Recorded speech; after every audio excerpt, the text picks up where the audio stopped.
invent stuff with it, and it looks really cool. I'm super excited for this one, so let's get started. Time to unbox it.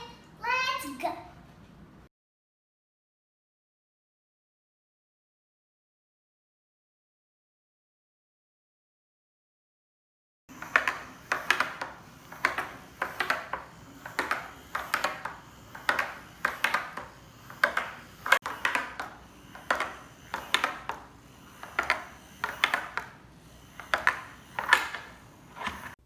Are you curious about how to make this cricket?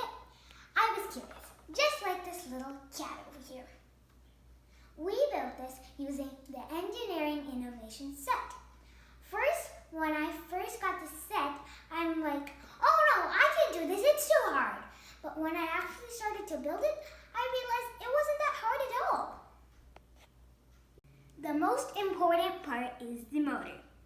It has a switch, and it needs some batteries which are not included with the set. And as I was saying, it has a switch and there are some little marks. The circle is to turn it off. The one-lined one is to move it forward. And then the two-lined one is to move it backwards. And that is our cricket. The curious part that I'm thinking is there's only one wheel in the motor which spins, and how does that make the cricket move forward and backward? I know what it is. So, there's a gear, and that is connected to the motor. And then, since it's connected to the motor, it spins, and then it's a forward motion and a backward motion, which makes the legs move. And same on the other side.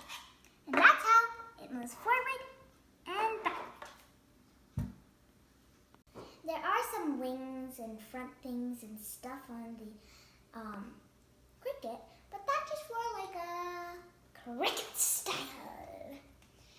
The tools that we used is a wrench, a screwdriver, and a tool to measure screws. Really easy and simple cricket. There are some other things that you could build, so I'm going to explore that. Oh, and by the way,